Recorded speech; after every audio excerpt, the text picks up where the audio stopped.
About that breaking news before the break, we are just learning that a judge has denied another one of rapper Shawn Diddy Combs' requests to be released on bail. Remember, he's behind bars at the Metropolitan Detention Center in Brooklyn waiting for his trial to get started.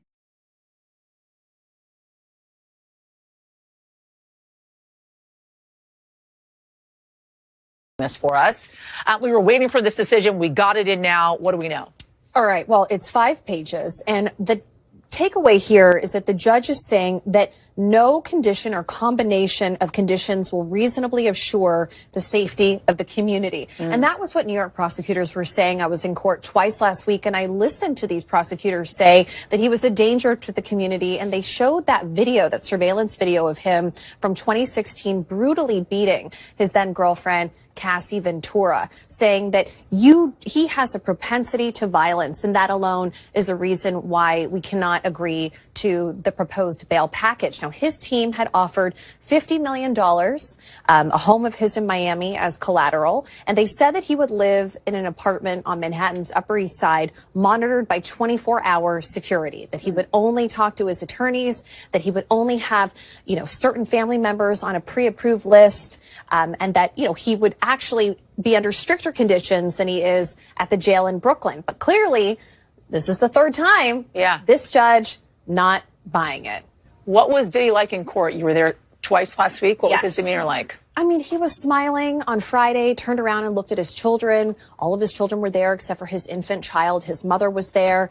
He looked a little thinner. He looked a little worse for wear. But he has seemed upbeat and positive. And a few days earlier on Wednesday, so a week ago today, his legal team had a win, because his team was able to say that New York prosecutors wrongly obtained 16 pages of notes from his jail cell during a routine sweep, that it had his defense strategy, it had witnesses that they planned to call at the criminal trial in May, and the judge agreed that those should have been protected under attorney-client privilege. So there was a feeling today among reporter friends of mine and people in the building here that, maybe there's a chance that the judge, given he's taking several days to think about this, he asked for both sides to write a letter, that he might release him. But this is the third time. His team were waiting for a response from his legal team. They could appeal again. But we were talking to Danny Savalos earlier, and he said, they would have to propose something new and different to potentially be successful for a fourth attempt. He had carefully built his empire over decades.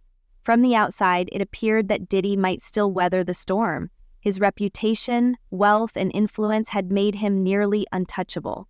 However, prison is a great equalizer. It spares no one, not even a billion.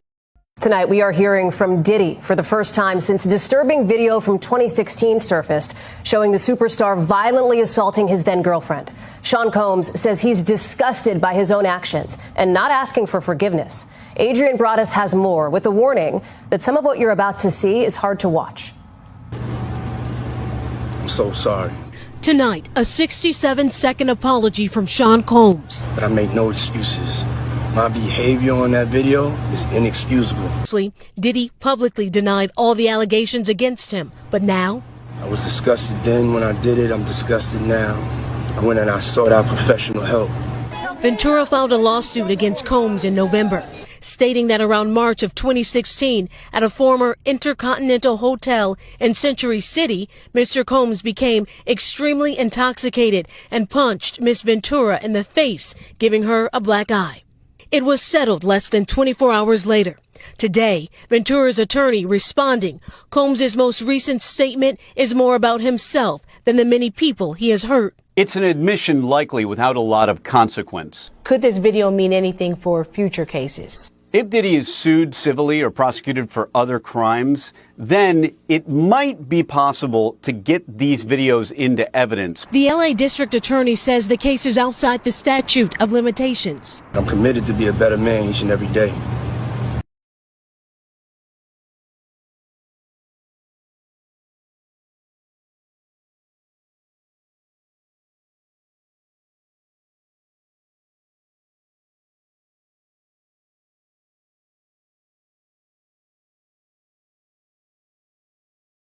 These are for people who are genuinely sorry, not for deviants whose life purpose has been to wreak havoc on everyone around them.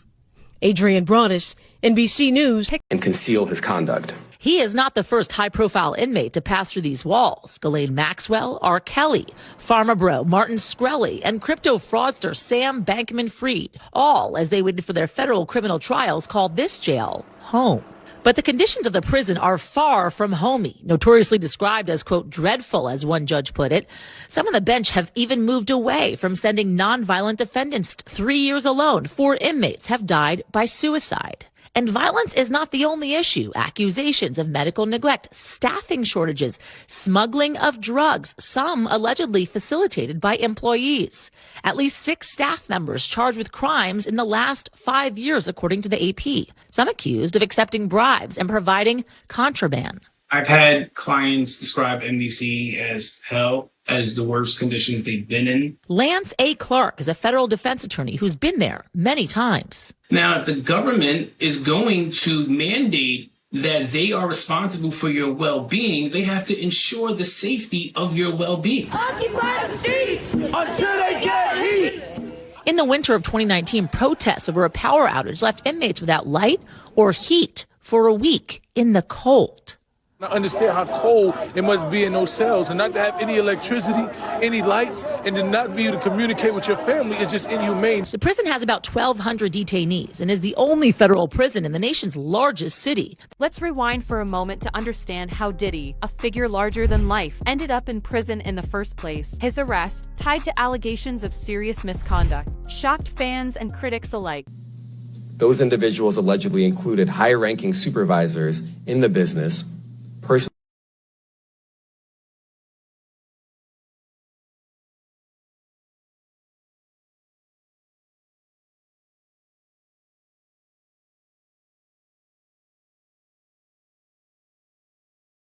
oil, personal lubricant, extra linens, and lighting.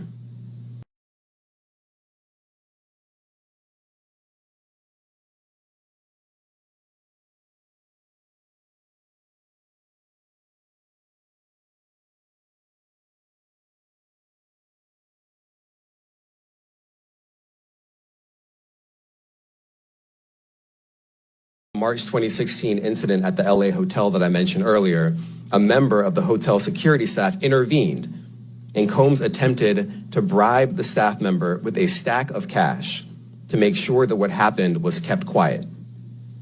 And as the indictment alleges, in late 2023, after public allegations were made about Combs's crimes, he and others pressured witnesses and victims to stay silent, including by making phone calls to witnesses and victims.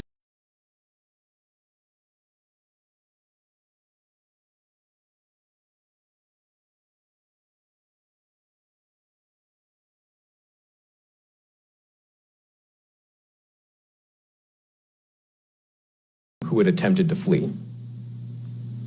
As part of this investigation, in March of this year, special agents from HSI executed search warrants at Combs's residences in Miami and Los Angeles. They also executed a warrant for Combs's electronic devices. During those searches, agents seized evidence of the crimes charged in this indictment. They seized firearms and ammunition, including 3 defaced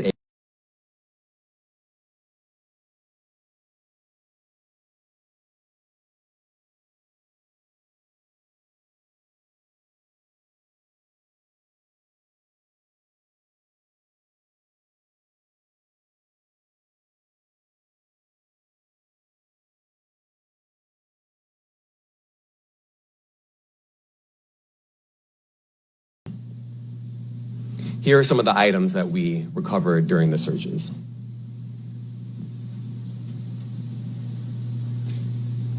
As you can see here, this is a drum magazine, large capacity, and it contains, I believe, 59 rounds.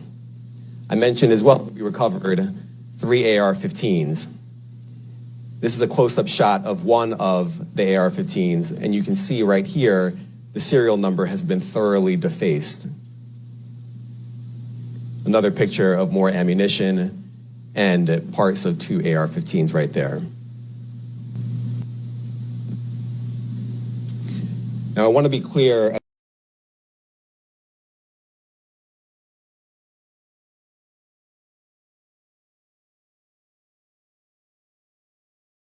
Or wealthy or famous you may be. No one should doubt our commitment on that. Millionaire music mogul.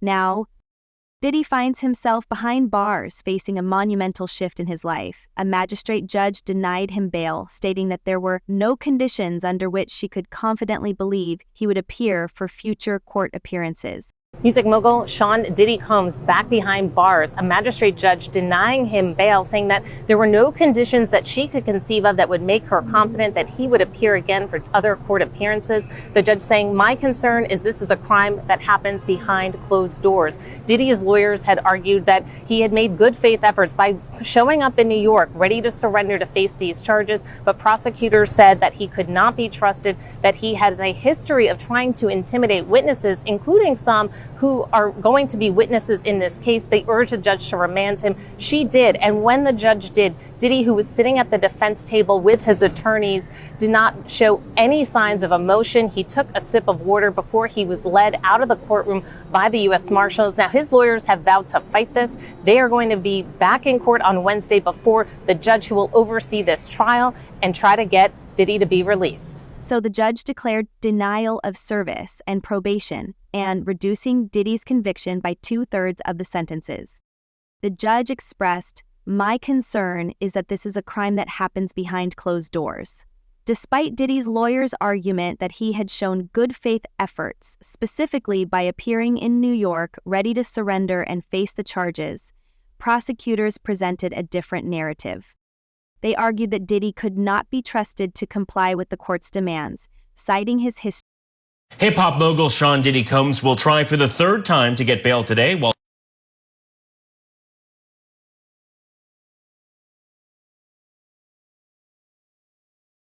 happened earlier today. Alex, there was already a hearing earlier this week looking at notes taken out of Shawn Combs' cell. How could that impact his chances at bail? His team says that raiding his cell, monitoring his calls, is not allowed and not fair to allow him to prep for a trial.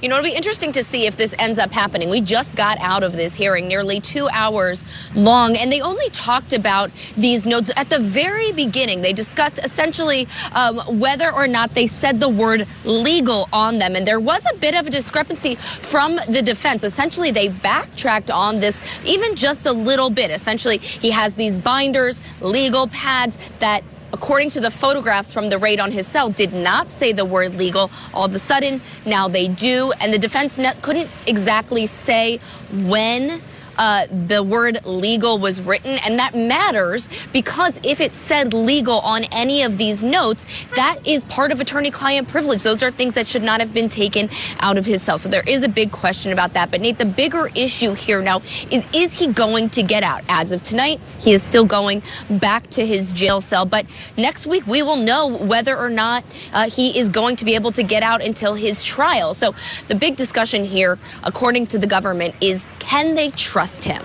He has proposed a whole laundry list of things that he's willing to do if they'll let him out. Things like 24/7 security, things like not speaking to anybody, not having internet access, phone access, unless it's through this 24/7 security company. But the government and pretrial services, who is separate from the prosecution, they're not buying it. They're saying that they cannot trust Shawn Combs to not follow the law or to not follow the rules that he has even set out for himself. They say because he's already broken the rules that the department, the Bureau of Prisons, and his own counsel have laid out for him within a jail cell. So they're essentially saying if he can't do it there, how could he do it in the comfort of an apartment? They had tried to get him released to Star Island, his home on Star Island right in Miami, because it's an island and there's a dock there. The judge immediately said absolutely not, because in theory he could, escape that way. They don't. The question everyone's asking now is, why was Diddy targeted? Some speculate it's jealousy.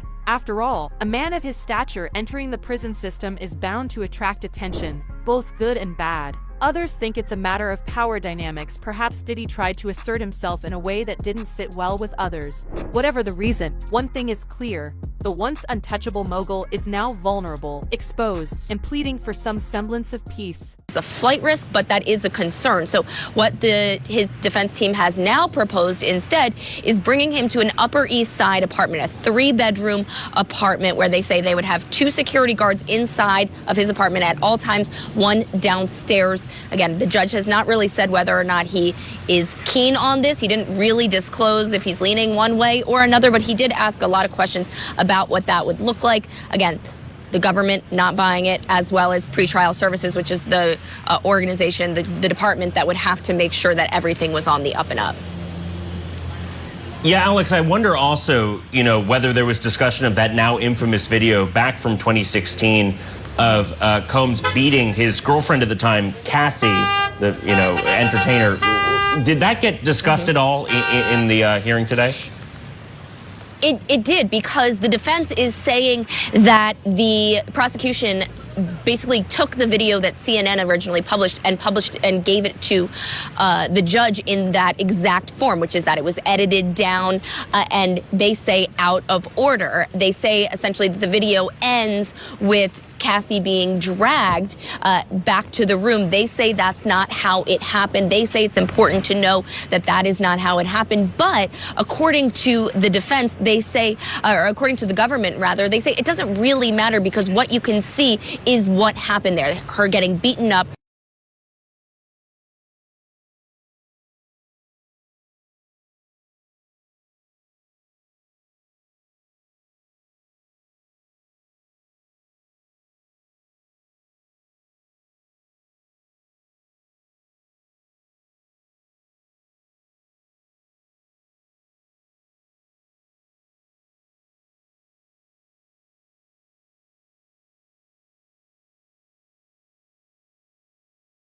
Defense maintains that that wasn't the case. They maintain that the fight actually happened because he was just trying to get his phone and clothing back.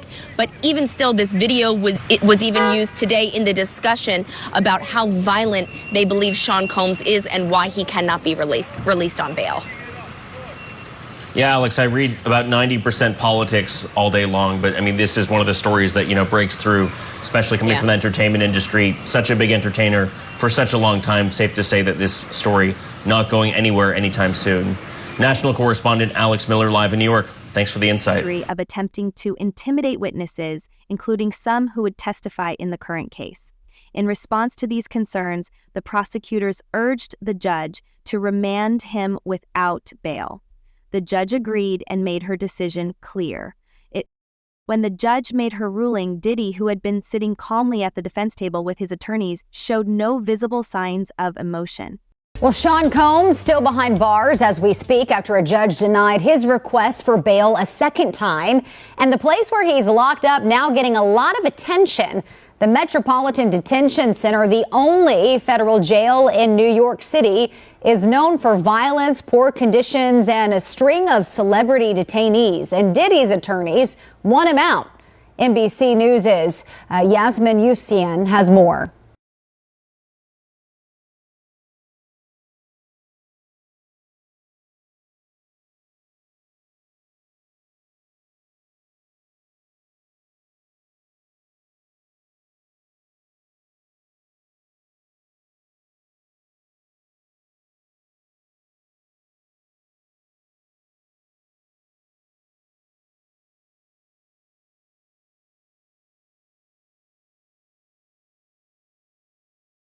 Pharma bro Martin Shkreli and crypto fraudster Sam Bankman-Fried, all as they waited for their federal criminal trials, called this jail home.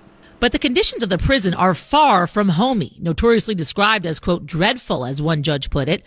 Some on the bench have even moved away from sending nonviolent defendants there. Alone, 4 inmates have died by suicide. And violence is not the only issue. Accusations of medical neglect, staffing shortages, smuggling of drugs, some allegedly facilitated by employees.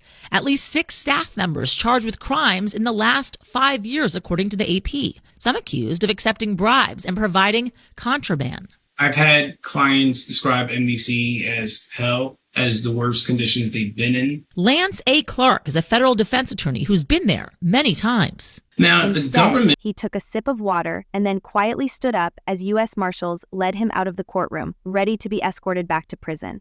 His lack of visible emotion was striking considering the gravity of the situation, but it may have been his way of maintaining composure in a moment of immense personal crisis. Now Diddy's legal team faces the challenge of fighting for his release. They have already indicated that they plan to return to court on Wednesday to argue before the judge who will oversee this trial. You should always advocate for yourself. They intend to seek Diddy's release, hoping to present new arguments or evidence that could convince the judge to reconsider her decision. This ongoing battle is not just about the charges against him, but what made you want to come forward? Because I think that I've been quiet about his long future, enough. His freedom, and the potential consequences for his career and legacy. Turning back to the incident that led to this tumultuous situation, the details surrounding the altercation are still unclear. I'm talking to Benji Madden about his tattoo. It's the Last Supper. Eyewitness accounts remain murky, and much of the information is still being pieced together. However, here is what has emerged so far.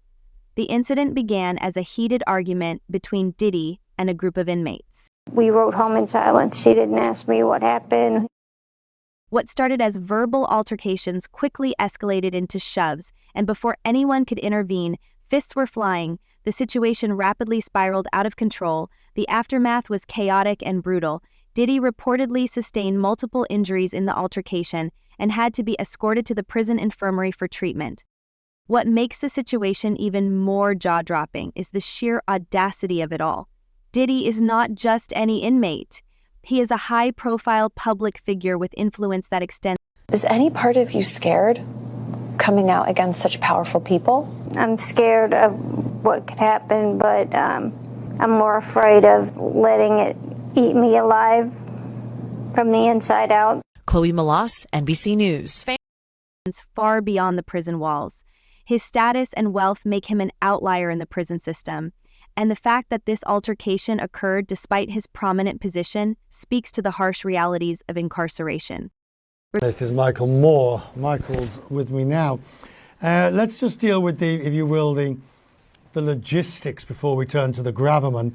The refusal of bail in these circumstances, bearing in mind he'd flown to New York to turn himself in, so he was preempted by the police. Are you surprised that he was refused bail? Well, I'm glad to be with you. I'm not surprised at all. I mean, the nature of these charges are so serious, the allegations are so serious, that it's not surprising that this hearing he was denied bail. The judge has to look at things like whether or not he could be expected to return to court. Does he have the manner and means to perhaps evade law enforcement and not appear?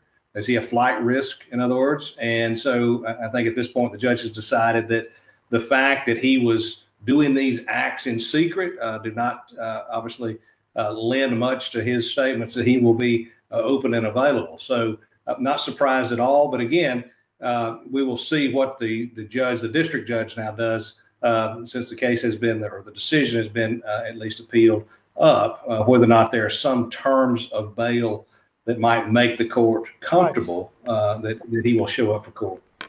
Now, turning to the charges themselves, they are amongst the most serious, which would involve very long periods of incarceration if convicted. But it also raises the question, if there was a plea deal at some point in the future, to plead down from these very serious charges, the lesser accepted offences would also be serious and could end up in prison. I think any plea discussion of the case, because you have such significant impact on the victims of the case, would necessitate that he be sentenced to prison in some way.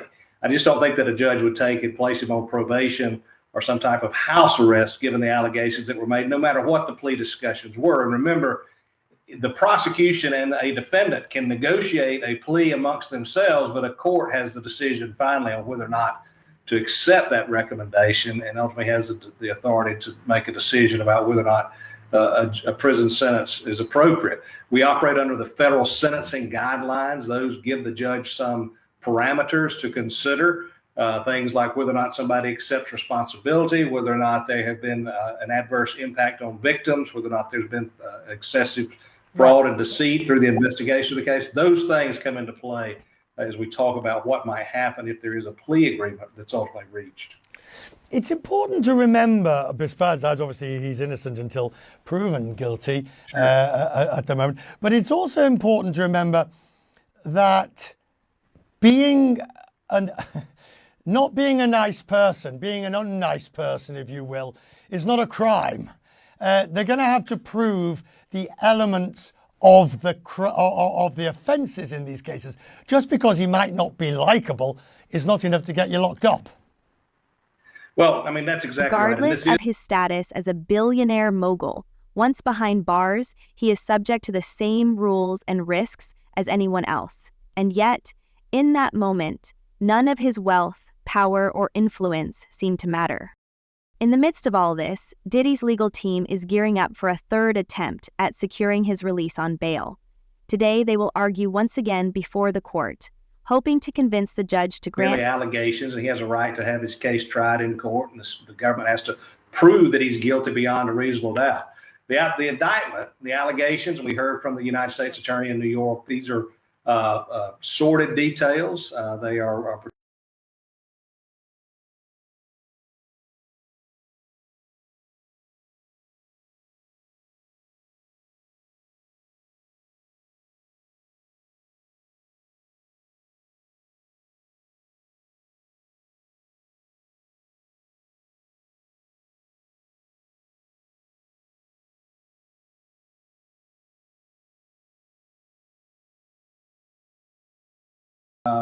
these are things that a judge is going to have to consider as we go forward.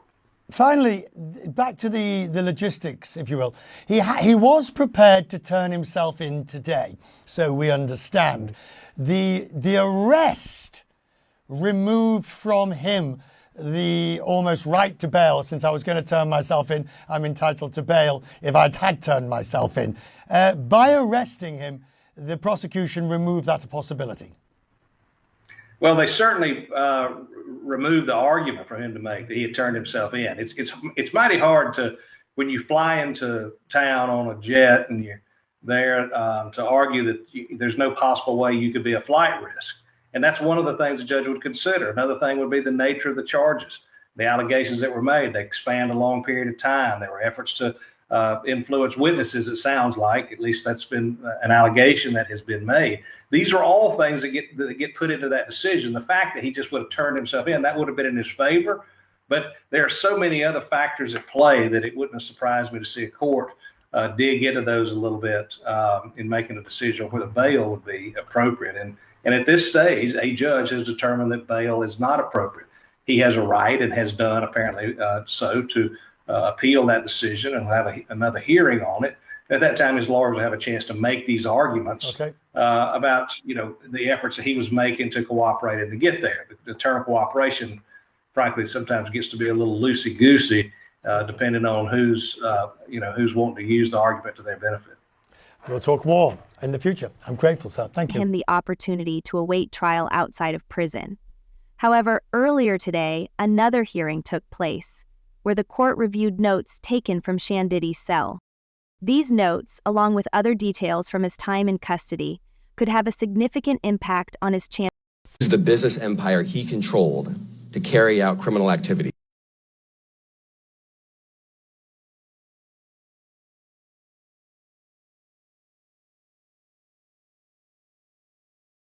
Let me say a little bit more about the charges.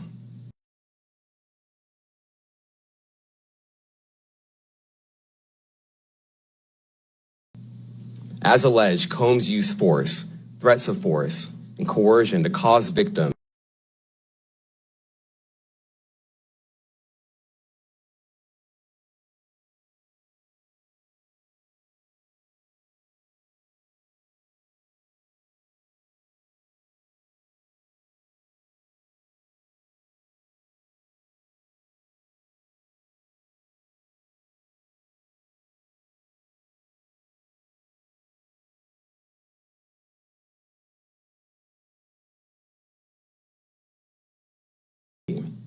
which Combs distributed to the victims to keep them obedient and compliant.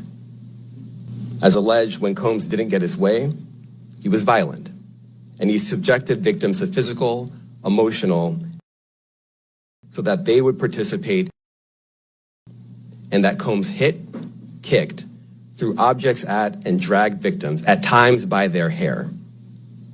On one occasion in March of 2016, that conduct was captured on video and later reported in the media. Specifically, Combs kicked, dragged, and threw a vase at a victim in a Los Angeles hotel when the victim was attempting to flee. As alleged, these assaults often resulted in injuries to the victims, which took days or weeks to heal. In addition to the violence, the indictment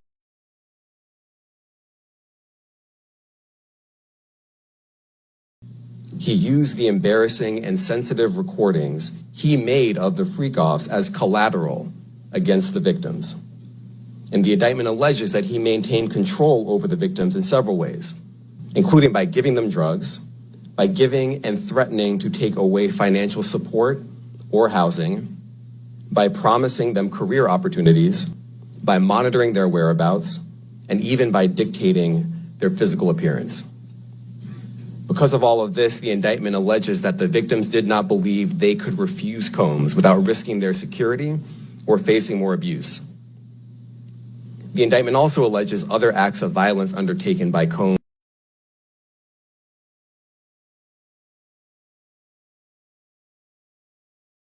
The indictment alleges that on more than one occasion, Combs carried or brandished firearms to intimidate and threaten victims and witnesses. Now, Combs did not do this all on his own. As I mentioned, Combs has been charged with RICO conspiracy. He used his business and employees of that business and other close... of securing bail. His team argues that the raid of his cell and the monitoring of his calls are not only unlawful but unfair, as they could give him the opportunity.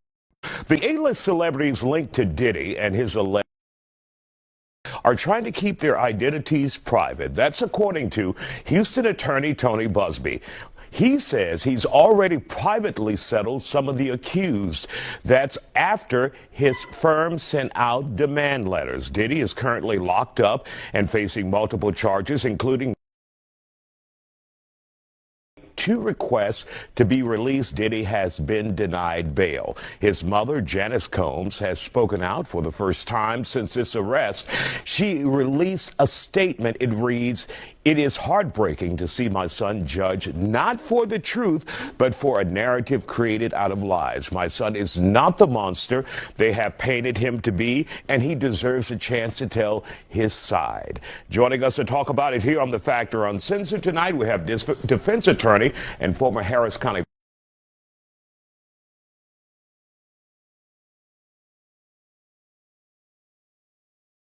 personality, J-Mac from 97.9 The Box. Glad to have you all here on The Factor Uncensored. So, J-Mac, when you hear that there could be more people out there, more celebrities, right, who are already settling cases quietly, are you surprised? Are you shocked? That's a smart thing to do. You don't want us in your business. You don't want to be on the Isaiah Factor. The morning show, right? On the morning show. And then you heard his mom. She's doing what a mom is supposed to do. If you pay my bills, I would say, hey, that's not the guy I know. But then again, of course, you don't treat your mother that way. You may not tell your mother what's going on. Come on, man. His mama know. Oh, his mama Trust know. me. I'm being naive. The naivete is showing tonight. Your mom is going to always know what you're doing. You might think she don't know, but she know. Got it. Bayoji, let's talk about some of the celebrities, which no names have been named as of yet, who may have settled these cases. Is that the prudent, smart thing to do? I think considering that these civil cases are closely tied to the federal case that Diddy's facing, it's certainly a smart thing to do to perhaps try to get your name out of the public eye, get your name away from the specter of the federal investigators, and just try to settle your case privately, assuming that there is some sufficient evidence to believe that these civil attorneys have something on you. Now, if you opportunity to prepare for trial in ways that should not be allowed. The legal challenges are mounting, and with each passing day, Diddy's chances of securing his release become more uncertain. As his legal team continues to fight on his behalf, the world is left to watch and wonder how this high-profile case will ultimately unfold. Extra challenging. Defendant in one of these cases and someone suing you, would they typically require a non-disclosure agreement to be signed once they settle it with the plaintiff or the victim in this case? You know, if I was an attorney representing one of these individuals accused, I would certainly request for that before agreeing to any out-of-court settlement. Otherwise, it kind of takes away the point of doing it out of court. It's going to end up being public. I might as well continue to fight the allegations. And sometimes, Catherine, when you're a victim in human trafficking or sex crimes like this, money can't always satisfy you. And do you foresee any of these individuals, whether it's men or women, coming forward later, even though they've signed the NDA, even though they've been paid, saying, look, it was me and this is who did it? Well, after you get paid, right? Okay, and you done spent that money, and then you got to take care of the I, the R, and the S, who are real pimps, then they're gonna talk. You know, what's done in the dark comes to the light. And who? I know you don't have a 50-foot bed in your backyard, do you? Don't assume too much. I'm just trying to tell you. But it's interesting because I was, you know, I've been following it, and today on TMZ, you know, it was stated that a celebrity that's bigger than P. Diddy. He had carefully built his empire over decades. From the outside, it appeared that Diddy might still weather the storm. His reputation, wealth, and influence had made him nearly untouchable. However, prison is a great equalizer. It spares no one, not even a billionaire music mogul. Now, Diddy finds himself behind bars, facing a monumental shift in his life. A magistrate judge denied him bail, stating that If I was to release those tapes, the world would shut down, okay? If I showed one of these tapes, I'm telling you right now, the whole music industry and Hollywood, it would just grind down like this. They're all going to start pointing at each other like this, and it's going to be bad. Oh, it's going to get bad, all right. Welcome to Popcorn Planet's Diddygate coverage. I'm Andy Signor, and there's been a lot of talk about this alleged memoir from Kim Porter. Her family is now deeming that it's fake. Diddy's own lawyer saying it's shameless, it's a scam. Amazon has actually pulled it because of Shawn Combs' kids saying that it's fake. But now the author has gone and broken his silence and done an interview with The Art of the Dialogue. And it's pretty damning, guys. It's pretty fascinating. Now, look, I'd love to get this guy on the show. We are trying our best. This is the author. His name is Chris Todd. And he's here talking about a lot. We're going to go through some of these clips, and we're going to break this down even further in our live later today. There's also Jaguar White right out there doing a lot of stuff. We got so many updates, guys. If you haven't already, make sure you're subscribed. Hit that bell for all alerts. Smash that all so you get notified. And when you get notified, hit that like and leave a comment down below. Helps get these videos in the algorithm, and it's important we get this stuff out there. Now, do I believe this guy? I don't know what to believe. But man, Art of the Dialogue, the guy who's interviewing here does not. He gets extremely defensive. It's kind of a hard watch. I'd love to have Chris on, and we're reaching out to him. Chris, come on the show.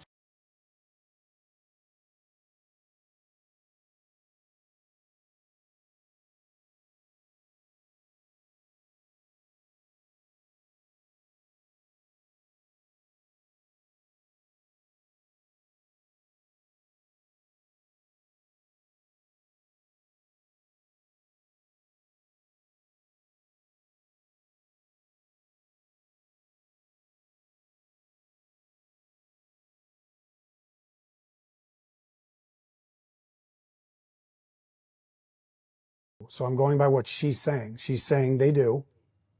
And that they have threesomes with multiple celebrities. They're listed in the book. So yes. Am I going to go to Will Smith and Jada and ask them that? No, I'm not. Okay. Okay. Okay. So. Am I going to ask Jamie Foxx that? Could you pull that up for me? I want to show you something. Sure. Now, again, you got to remember, this is a book that he got allegedly through a thumb drive, a USB drive stick that has not only Kim Porter's alleged diaries, but tapes and evidence. And he was given this after Kim's passing in a way to sort of get the truth out there by others.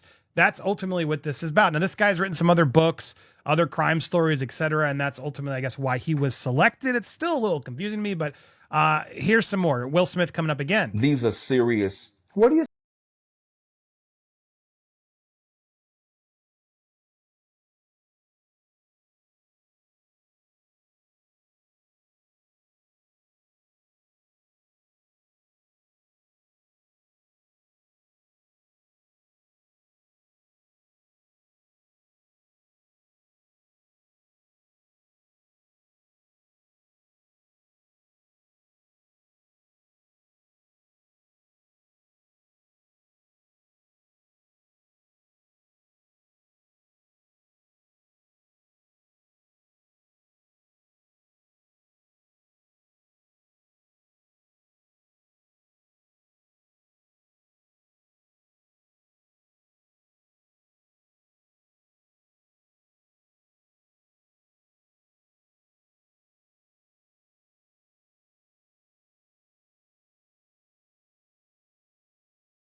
Will she address her daughter's claims publicly, or will she remain silent, letting the rumors swirl without confirmation or denial? Whatever the case, this story is far from over.